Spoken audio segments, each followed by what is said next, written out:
Hello. Oh, it's so good to see all the messages in the chat popping in. Really nice to see where everyone is located or hanging out at the moment. I'm really happy to be here with you. I am in Berlin, in Germany at the moment, where I live since 18 months, I guess now. And yeah, I'm very excited to be here with all of you. I hope you can actually also hear me good enough. If something is off with the sound, please let me know. I think it should be working just fine. All right. So today is going to be, that's good to hear. Thank you. Today is going to be all about Ayurveda for autumn, since I live in the Northern Hemisphere, and from what I can see, a lot of you are living in the Northern Hemisphere as well, which means that it's autumn in our neck of the woods. And that means that from an Ayurvedic perspective, there's a lot that we can do to support ourselves throughout this time of the year. And that's also what I would want to dive into a little bit more today. So some tips and tricks to stay warm and cozy during this season. And before we dive into that, I would love to just drop into just a little bit of a short meditation, basically to ground ourselves and to make the transition from whatever you have been doing throughout your day to where we are right now. So for that, I'm inviting you to find a comfortable seated position. And if possible, so if you're not driving or chopping vegetables or whatever, I would also find it really amazing if you can also close your eyes for this. Yeah, so please go ahead, find a comfortable seated position, and when possible, close your eyes. And then in this position, just notice the way your body feels right now.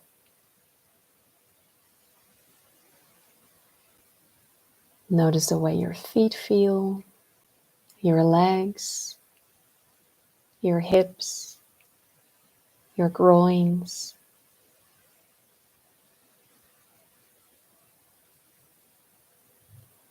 Feel your lower back and your lower belly.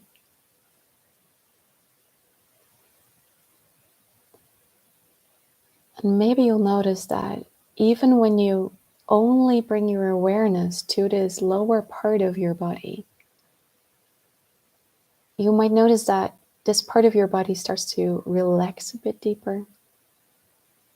And that will help you to feel a bit more grounded, a bit more stable.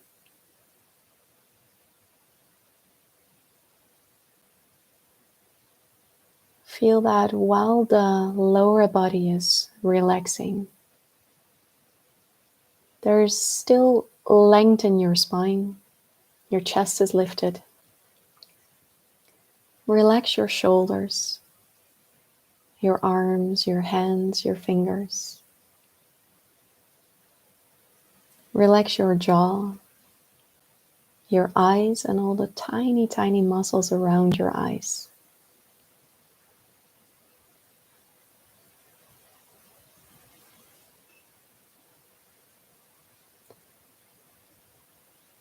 And then allow your awareness to move to your breath. And just become aware of where and how you can feel your breath in this moment. So maybe you can feel your breath more in your chest.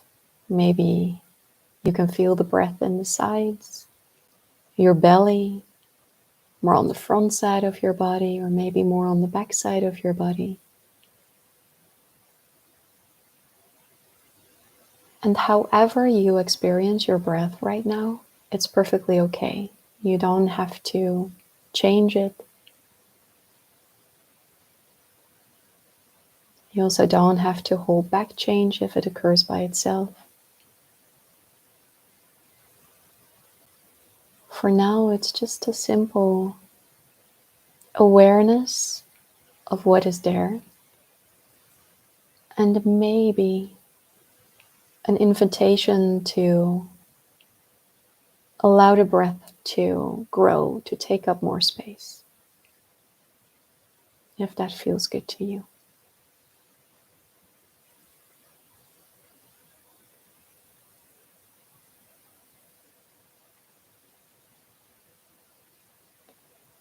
And when that does feel good to you, and when it happens, you might notice that when the breath takes up a bit more space and slows down, your mind automatically slows down a bit more too,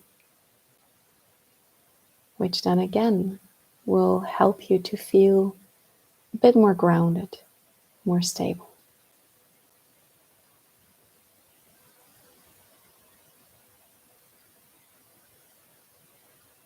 So check in with your body, your breath. Just take this moment to connect to how you are feeling right now.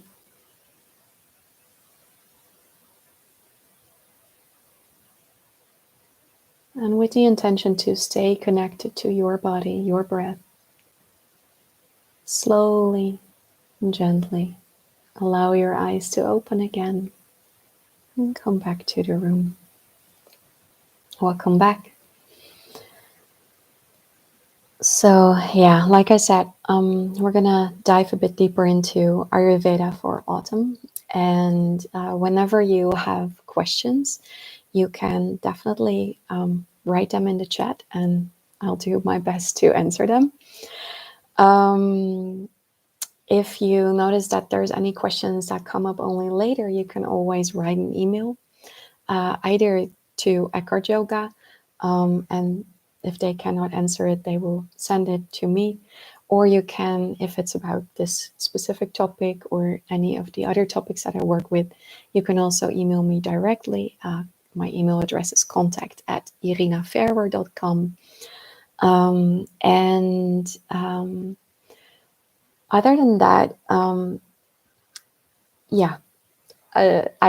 other than that, I'm a little bit scattered, I noticed, because not only because it's autumn, but it's also today the first day of my cycle, and that in combination with autumn causes more of a feeling of scatteredness, of not feeling very grounded, which is also one of the reasons why such a short meditation as we did earlier is very helpful, not only for you, but also for me. Yeah, so that's there. And now that I'm already diving a little bit more into fall and this feeling of scatteredness, that is something that is very connected to autumn, because in autumn, the Ayurvedic dosha Vata is most active. And maybe you've heard of the doshas. The doshas are the constitution types in Ayurveda. So there are 3 doshas. You have Pitta, Kapha, and Vata. And Pitta and Kapha are 2 doshas that will not be discussed today. I did talk about those in earlier webinars, so maybe you can go on Google and find them there. So for today, we'll focus on Vata dosha, which is the dosha or the constitution type that in Ayurveda is made out of 2 different elements, and those elements are air and ether. Now, if you combine air and ether, you can imagine that you end up with something that is hard to grasp. If you look at the qualities of air and ether, you will see that it's not really tangible. You cannot really grasp it. There's no solid boundaries. It can move in basically any direction it wants to.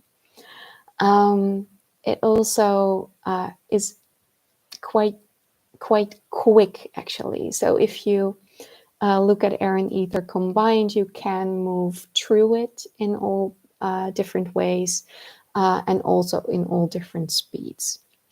So there's a lot of movement, there's some quickness. Also, if you look at air and ether, if you hang your laundry out to dry on a day where it's not raining, then through the qualities of air and ether combined, it will get dry. And that is also what happens to the body. The body dries out a little bit more because of these qualities of air and ether. And so aside from that, it's without boundaries and that it's hard to grasp. There's a lot of movement. There's this drying quality, and it's also quite cool, which you probably can also imagine, because if it's a warm summer day and there's all of a sudden like this breeze, this small breeze of air, then you will notice that you feel immediately a little bit cooler. And this is again a quality that comes with Vata dosha. So I hope this is clear. This makes sense to you. I always love it when things make sense, especially in Ayurveda. I love it when things are somehow graspable, like tangible, that you can also think of these doshas as something not only outside of yourself. Thank you, Vicky. I will come to that in a minute. Not something outside of yourself, but also inside of yourself. So the question here is the difference between air and ether. So air is basically the thing that is present within ether. Ether. So the Sanskrit name for that is Akash, and Akash you can translate either as ether or as space. And for some people, space works better because then you have a better understanding of it. For other people, ether works better.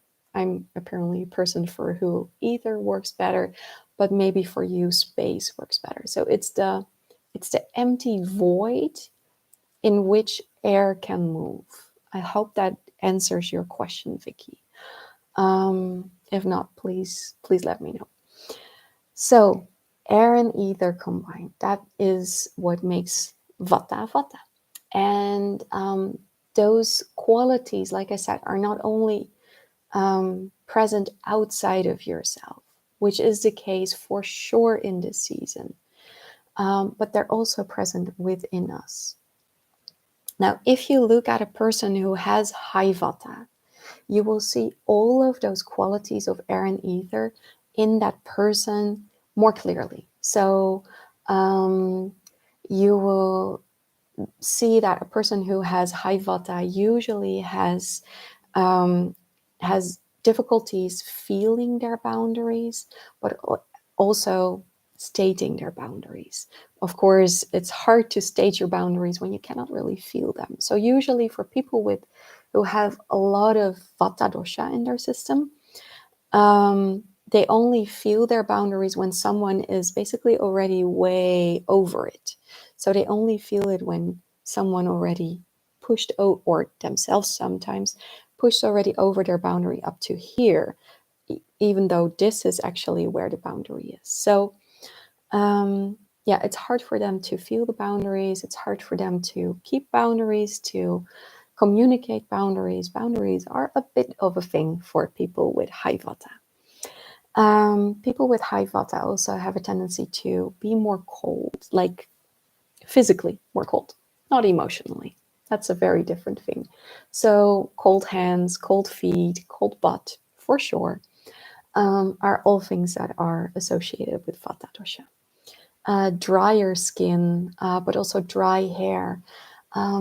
Especially when it's winter, you sometimes also notice that when you have your hand like close to your hair and your hair starts to become all like static electric and it like fluffs up. There we go. Then that's also something that is associated with Vata dosha. But also breaking of the nails, like brittle nails, popping of the joints. So sometimes you will have that if you move a joint, if you rotate or wiggle your fingers, that it pops and cracks. Some people have it like when they move their neck, it's like that. That popping sound is also associated with high vata. Constipation is definitely something that is associated with high vata. So if you have a lot of vata in your system, you also tend to have not only drier outside, so not only drier skin, drier hair, but your inside is also a bit drier, which usually means constipation. People with high vata, because there's this lot of movement and because there's no clear boundaries, the thoughts can also move in any direction. And they also love to move in any direction. So people with high vata also have a lot of thoughts and they go in all directions, which means that they're very creative. It also means that it sometimes can mess with their sleep cycles because those thoughts don't just switch off by themselves. So they just keep on going during the night, and then it's really hard to fall asleep. Another thing about those thoughts and like the fact that it's without limits is that people with high vata have a tendency to start a zillion different projects, but never really finish any of them because they start here, but then they see something nice over there, so they move there, and then they see something there, and so on and so forth. So, as you can see, all of those qualities that I talked about earlier of air and ether, or air and space, whatever you want to call it, you can see in people who have high vata too. So there's coolness, dryness, there's this, this difficulty of sensing boundaries and communicating boundaries. And there is this very active, creative mind that just keeps on going. And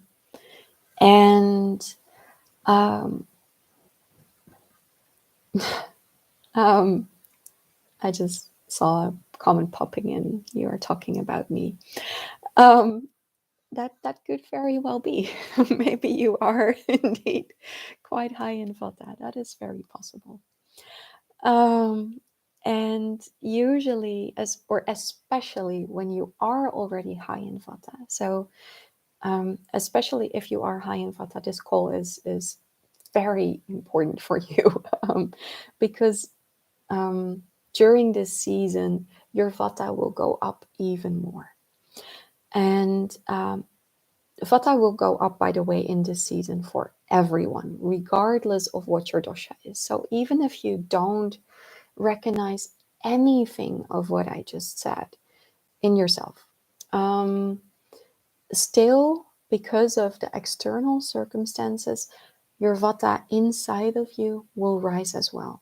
So whenever Vata goes up in the world around us, it also goes up in the world inside of us. That's one of the things that I really love about Ayurveda is that it doesn't, like, there's no distinction between outside or inside. Well, of course, there is a distinction, but they play together. Like they always influence each other. So whenever the season is Vata-ish, like it is right now, then this has an effect on us as a person. So for us, Vata will go up in this season, no matter our main dosha. That said, when your main dosha is Vata, then this is especially very important to take extra good care of. So how can you see that Vata goes up in the world around you? Right now, I'm looking outside of my window, and there's actually not that much to see because it's already dark here in Berlin. But I have this habit anyway. So if it wouldn't be as dark as it is right now, from where I sit, I could see the tree that is standing at the front of our house. And the leaves are changing, the leaves are falling. So the color of the leaves is changing, but the leaves are also falling. Today was a very Vata-ish day, which means there was a lot of movement. There was a lot of change. We had rain in the morning, and then the sun came out, and then it started to become very windy and stormy, and then it started to rain a little bit again, and then the sun came out. So there was a lot of change, a lot of movement. And whenever there's a lot of change and movement in the world around us, that also has an influence on the world inside of us. I hope that makes sense. And of course, it's also a season where it's getting a little bit colder and it's getting a little bit drier. And especially when we're moving towards early winter, that is also something to take into account, the dryness and the coolness. So these are all things that you can notice outside of yourself, which has an effect on your inner being. Usually this means that in this time of the year, people are a little bit more nervous, have a tendency to be a bit more nervous, are a bit more anxious sometimes, have more difficulties falling asleep or staying asleep. Sometimes also have really way more vivid dreams, sometimes also nightmares. When you are someone who menstruates, then your menstruations can also be more intense, which means more cramps. Also, your skin might get drier, your hair will get drier. Sometimes also your eyes feel more dry. Constipation can be something that you notice. But also this feeling of scatteredness that I mentioned, I think roughly at the beginning of this talk. That is something that definitely can be there too. So I saw a question pop up. I'll read it for a second. The question was, how is Vata affecting people in climates where it is raining a lot during the fall, winter, like in Vancouver, Canada? I love that question. Thank you for asking. So I am originally from the Netherlands, where I was born and raised, and there it's also raining a lot during fall and winter. And even though it is raining a lot in the Netherlands, and I suspect that that is the same in Vancouver, although I haven't been there and I do not know that for 100% sure. But when I look at the Netherlands, for sure, there was still a lot of change. So it could rain heavily from one moment, but then all of a sudden clear up again. And then it became very windy. And you still have like the change of the colors of the leaves. You still have the falling of the leaves. You still have nature that is basically drawing itself a bit more inward. Like animals are preparing for winter. Either that's hibernating or they're preparing to fly to the south.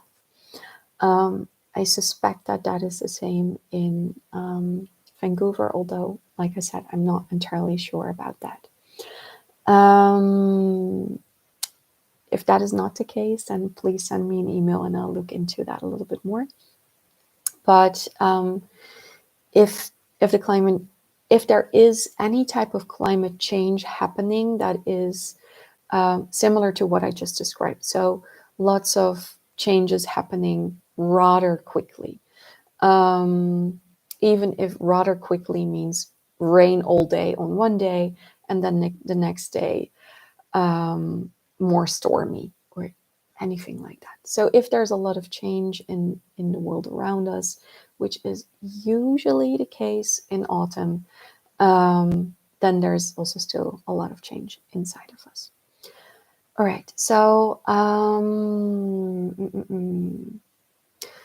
whenever this happens, whenever there's an increase of Vata, which can be because of the season, but it can also be because of other circumstances.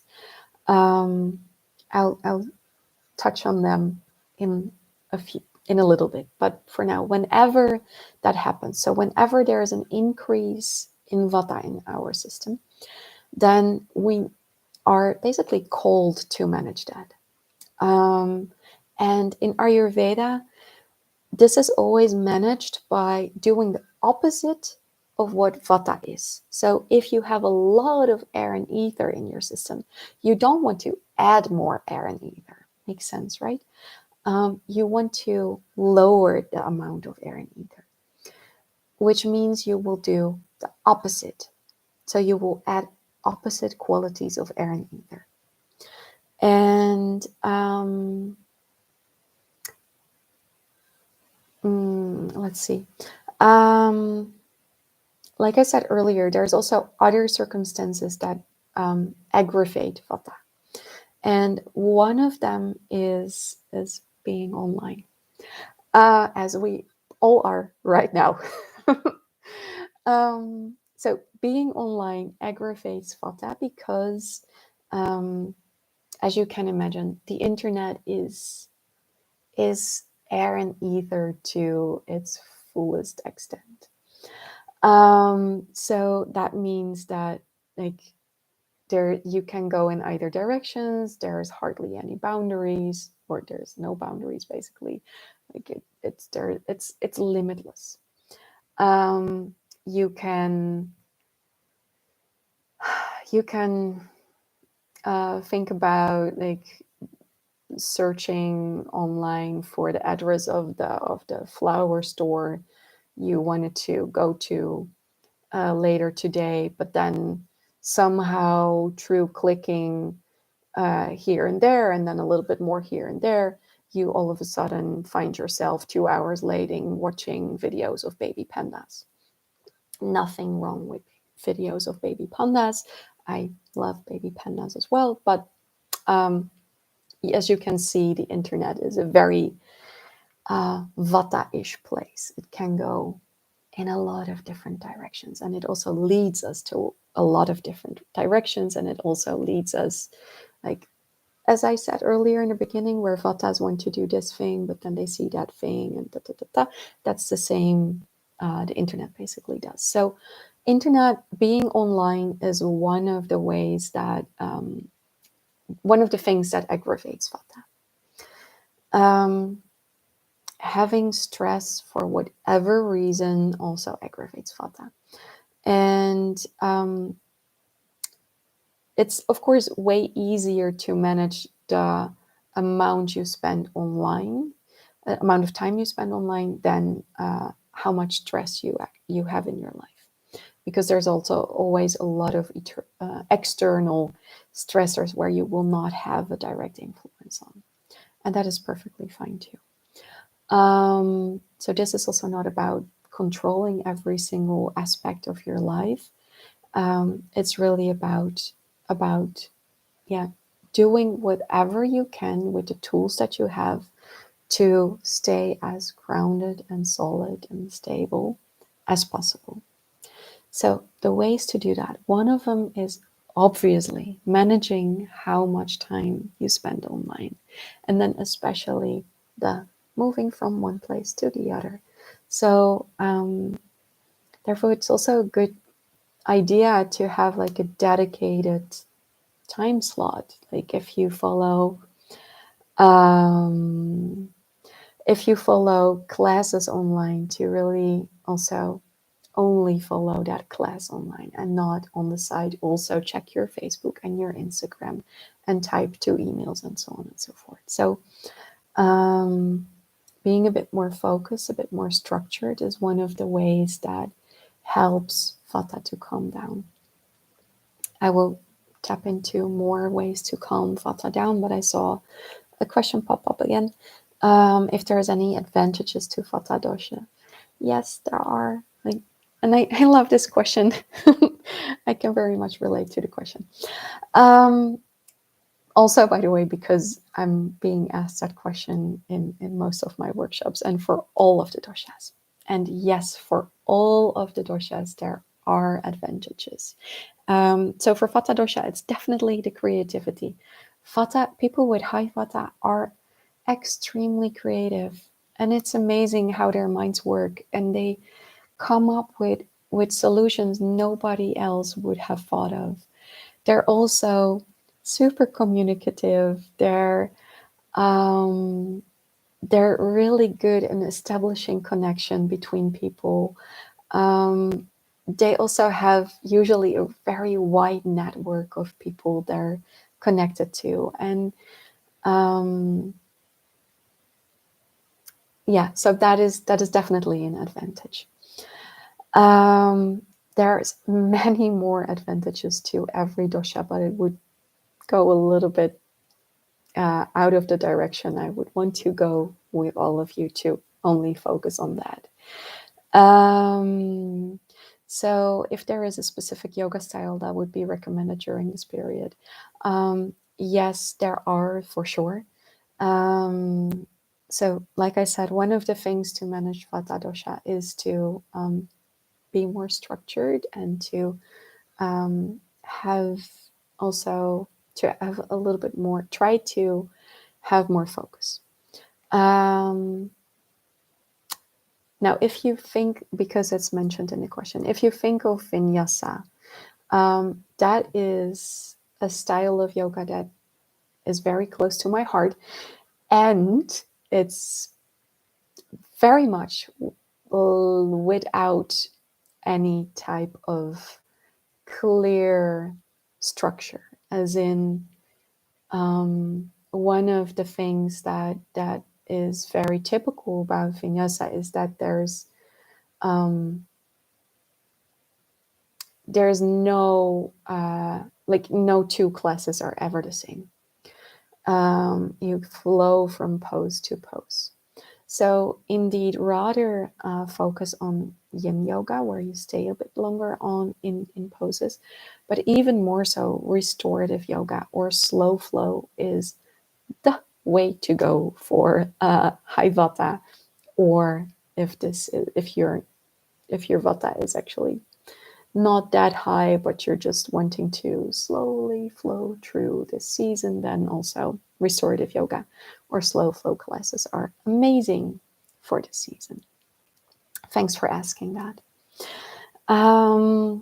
Aside from those two things, so aside from more structure, spending less time on three things. So, and the yoga practice, there's other things that you can do to manage your Vata, basically, which is to pay special care to what you put in your body. So your food. Anything that grows close to the earth or really in the earth is very grounding and is perfect for Vata dosha. So think of beetroots, of pumpkins, of parsnips, of carrots, asparagus. Asparagus are not really in season at the moment, but you get the point.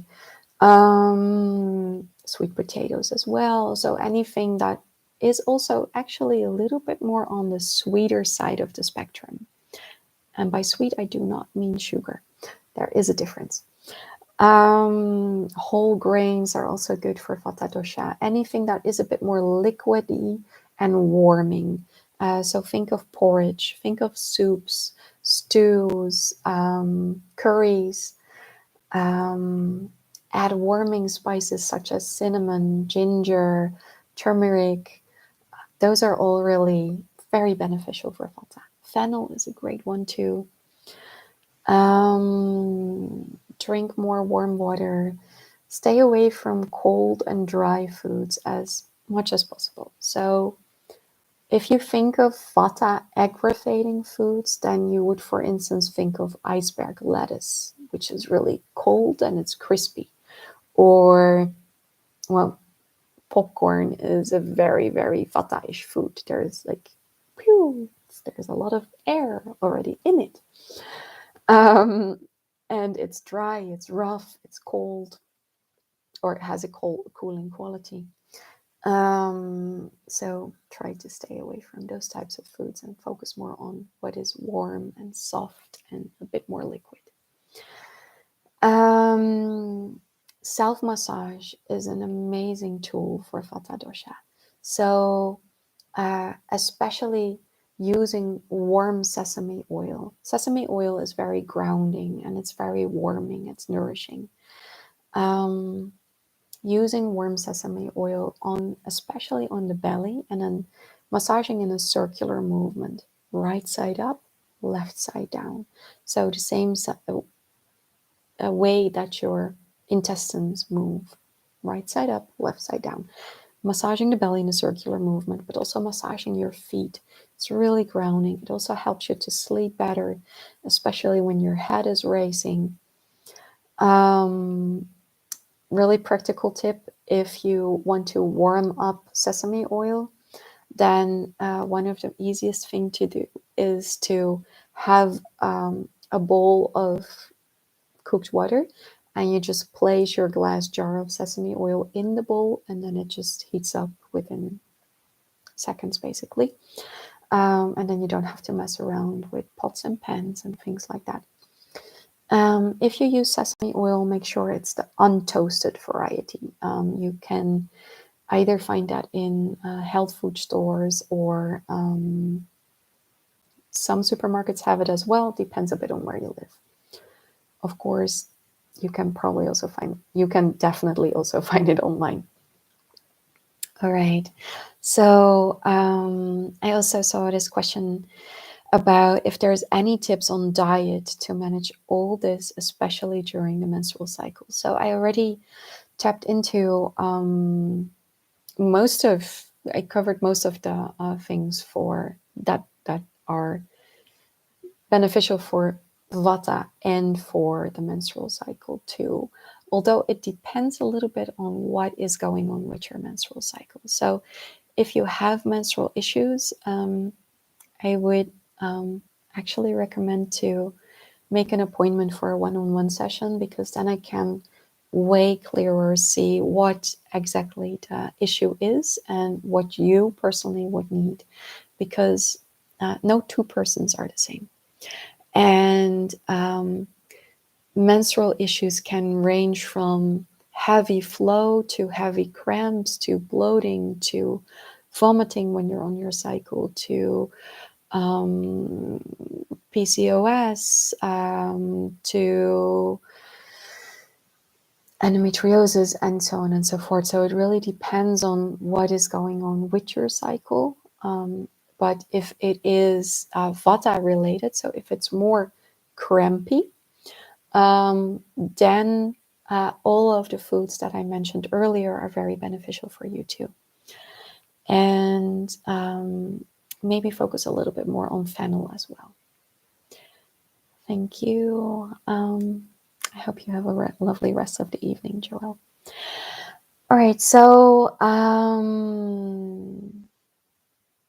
yes, this covers basically all of the main points that I wanted to address today.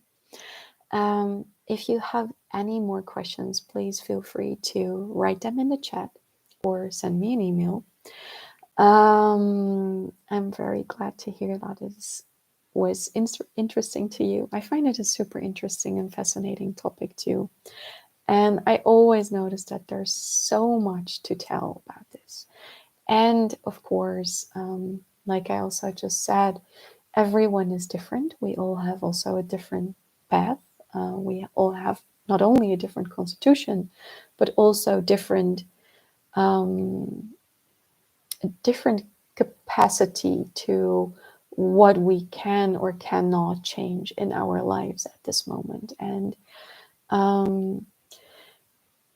if you at any point in your life feel that you would want to look into that, what would work best for you personally, a little bit deeper with me, just drop me a message, and I'd love to schedule a session with you. For now, I really hope that you can take out of this webinar whatever works for you. So even if it's only massaging your feet 2 times per week, that's already lovely. That's perfect. So take the steps that work for you. I know sometimes there's a lot of information that comes, and it sometimes can feel then a little bit overwhelming. So yeah, take your time with that, and do whatever works best for you. So I'm just seeing a few more questions pop up in the chat. I'll see if I can answer that.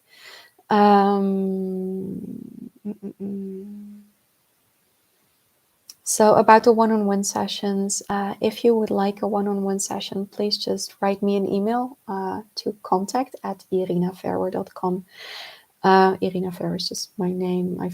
It's probably somewhere where I cannot see it right now, and otherwise you can find me on EkhartYoga. If you cannot find me, just send a message to EkhartYoga and they will send it then to me.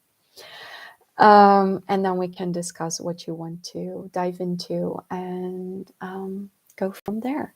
So let's see. Another question was, where did I see it? Any suggestions on what kind of exercise during the season aside from yoga? So going out for walks in nature is wonderful this season, really.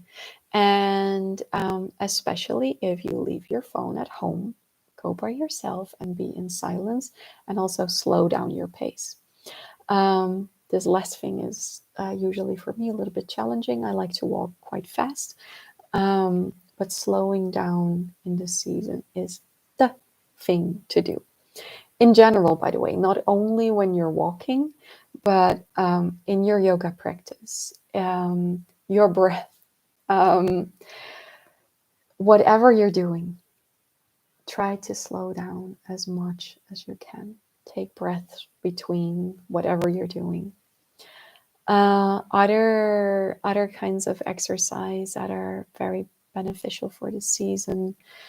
Anything that is really close to the earth and gives you a bit more contact to the earth. It's not necessarily an exercise, but it is movement. And it's also sometimes quite strenuous. So working in the garden, so really getting your hands in the earth, is amazing in this season. All right, let's see. Seated meditation or shavasana will help? Question mark. I'm actually not really sure, Esther, what you mean with that question. If you're asking if seated meditation is better than shavasana or the other way around, depends on your on how. I mean, I've been teaching for over 15 years now, and I've seen people for who shavasana doesn't really work because they get very restless. So in that case, seated meditation is usually better because there they usually can calm down a little bit more. But if for other people, shavasana does really work and does really ground them and helps to get rest, then I would say shavasana because it's closer to the earth. Dum, dum, dum. I often feel depleted during the season and then tend to do just yin and restorative, but then sometimes I feel like lacking fire and feeling heavy instead. Do you have any recommendations? Thanks for asking. Thanks for asking, Stephanie.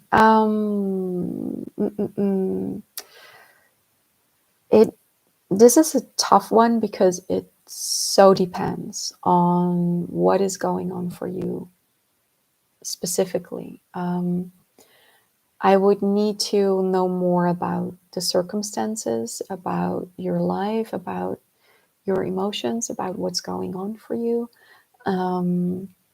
Because sometimes it is indeed that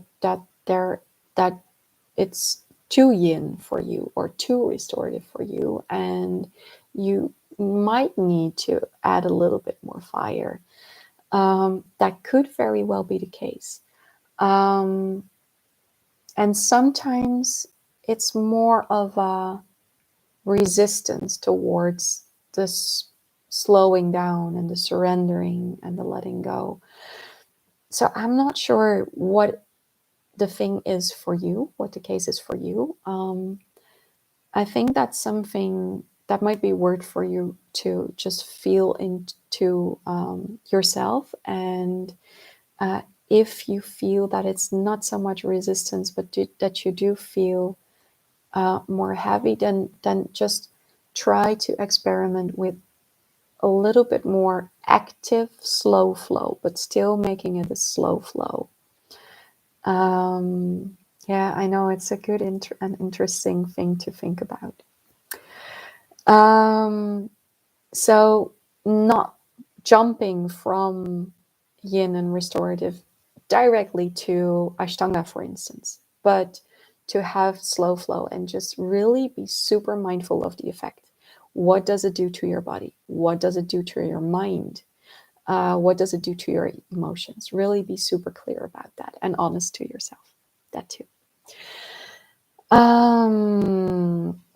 For those of us in menopause, too much heat in the body seems to conflict with the cooling temperatures. I'm not entirely sure what you mean with the question.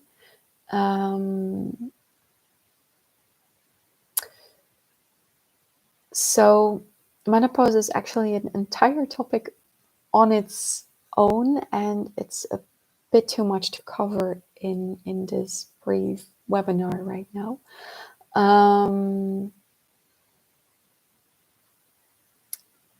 That said, one of the things that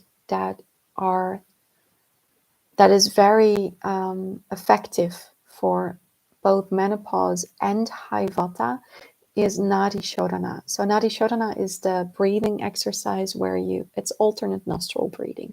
So you breathe in through one side of one nostril, exhale through the other, inhale, exhale, inhale, exhale. So you close and so on and so forth. Doing that every day for 10 minutes is supposed to have a really fast effect on menopause and also helps to calm Vata. Other than that, usually with menopause, I would also suggest a one-on-one session, because sometimes menopausal complaints are more in the line of hot flashes, and sometimes it's more nightmares, and sometimes it's more anxiety, and sometimes it's something completely else, and sometimes it comes from stress earlier in your life, and sometimes it comes from diet or lifestyle. So it's hard to pinpoint what exactly is going on for you at this moment. So yes. All right, that was a lot of information. Stay warm, stay cozy. Thank you all very much for being here. And again, please feel free to reach out if you have any more questions, if you want to know more. Oh, and I almost forgot to mention that I also, on the EkhartYoga Academy, have courses about Ayurveda. So I have a basic course about Ayurveda. I also have a course about Ayurveda for pregnancy, which covers everything around pregnancy. So becoming pregnant, but also being pregnant and after pregnancy. And all of those courses for you who have been joining this webinar are 20% off. You will receive an email about that, I suppose. And if you did not receive an email about that, please send an email to EkhartYoga if you want to know more.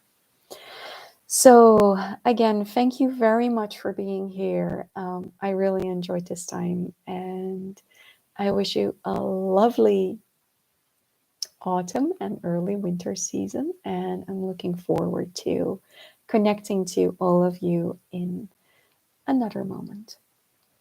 Thank you again. Namaste.